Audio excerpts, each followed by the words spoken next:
ایک بہت بڑا بحری جہاز ڈوب جاتا ہے۔ اس میں سے صرف ایک ہی آدمی بچتا ہے۔ وہ کنارے پر تیر کر پہنچ جاتا ہے۔ کافی دن بیچارہ بھوکا پیاسا ساحل پر پڑا رہتا ہے۔ وہ ایک عجیب سے جزیرے پر اکیلا رہ جاتا ہے۔ آخرکار اپنا ایک جھونپڑی تیار کرتا ہے، جھاڑیاں اور تنکے اکٹھے کرتا ہے اور اپنے لیے ایک چھت بنا لیتا ہے۔ کافی دن اسی طرح اس جزیرے پر صبر کرتا رہتا ہے اور روز تھوڑے بہت پھل کھا کر گزارا چلا رہا ہوتا ہے کہ ایک دن جب وہ جنگل سے پھل لا رہا ہوتا ہے تو دیکھتا ہے کہ اس کے جھونپڑی میں آگ لگی ہوئی ہے۔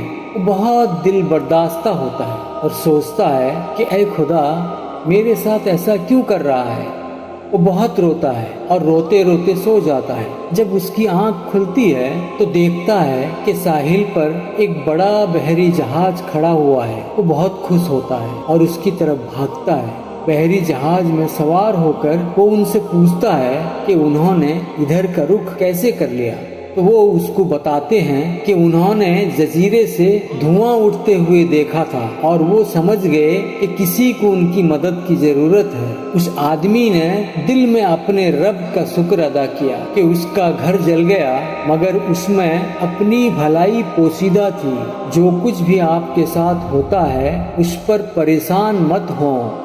جب برا بھی ہو تو بھی اس میں کچھ بھلائی کا پہلو ضرور پوشیدہ ہوگا۔ بس اپنا یقین پختہ رکھیں، یہ بہت ضروری ہے۔